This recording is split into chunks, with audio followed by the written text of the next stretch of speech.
Il était près de midi au MGM Grand Hotel.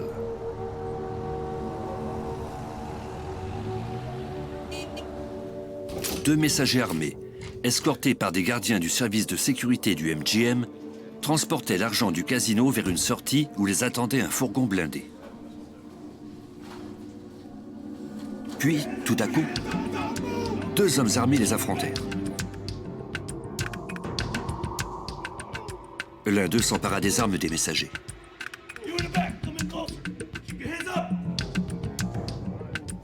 Ensuite, ils prirent 3 sacs contenant près de 350 000 $ en argent liquide et s'enfuirent par une porte de service.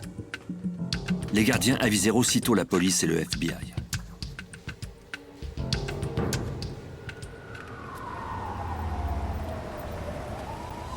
Des enquêteurs et des agents spéciaux furent dépêchés au casino pour y interroger les gardiens qui leur fournirent une description sommaire des assaillants.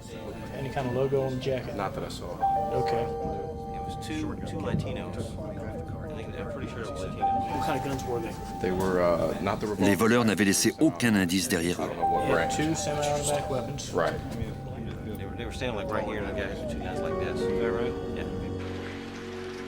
Le MGM, tout comme les autres casinos de Las Vegas, dispose d'un important réseau de caméras de sécurité. Les agents du FBI visionnèrent les bandes vidéo où l'on pouvait voir le crime au moment où il avait été commis.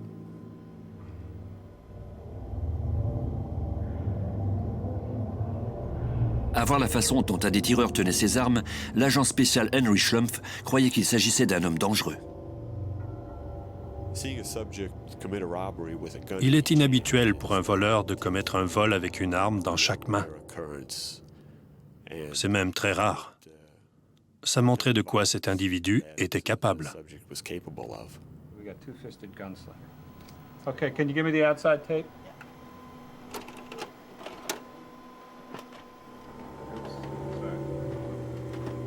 They go directly out to the sidewalk and down the street. Les agents visionnèrent également les enregistrements des caméras extérieures de l'établissement où l'on pouvait voir les voleurs traverser la rue en courant en direction de l'hôtel voisin.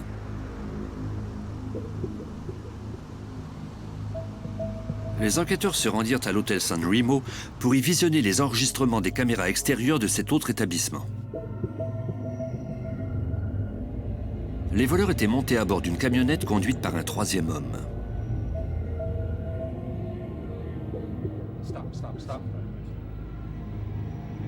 Malheureusement, l'enregistrement ne fournissait pas de pistes solides, comme nous le raconte l'agent spécial Castle Nishimoto du FBI. Les images n'étaient pas assez nettes pour qu'on puisse lire le numéro de la plaque d'immatriculation. On pouvait voir certains chiffres, mais pas toute la plaque. On ne pouvait lire que les 3 premiers numéros, mais pas les lettres de l'alphabet qui suivaient.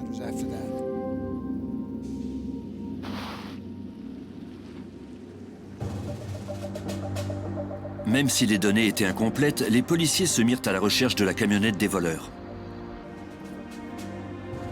Malheureusement, ces recherches étaient longues à effectuer.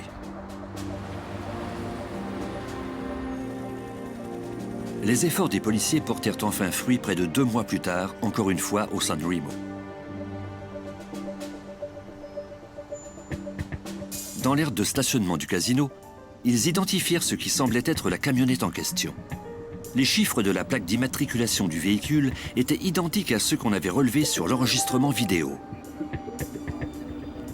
Les enquêteurs en déduisirent que les voleurs avaient attendu que la poussière retombe un peu avant de revenir au San Remo avec cette camionnette. Ils vérifièrent le numéro d'identification de la camionnette et découvrirent qu'elle avait été volée près de 3 semaines avant le vol du MGM.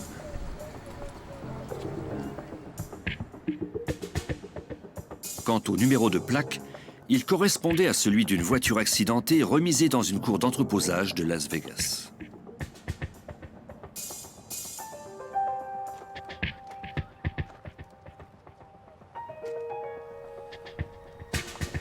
Can I help you? Yes, sir.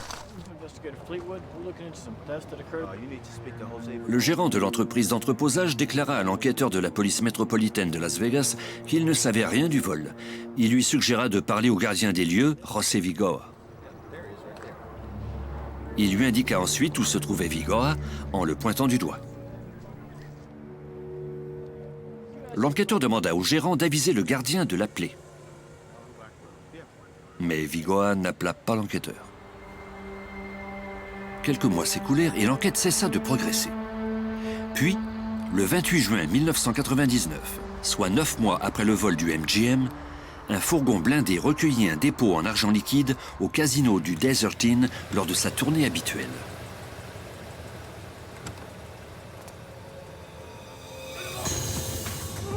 Deux hommes armés affrontèrent les gardiens. Le conducteur du fourgon fut blessé au bras.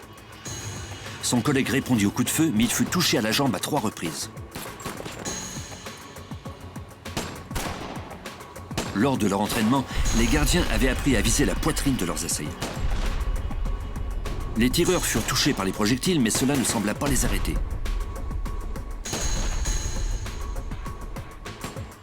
Ils portaient sans doute des gilets pare-balles. Le gardien blessé parvint à atteindre le fourgon où il put se mettre à l'abri.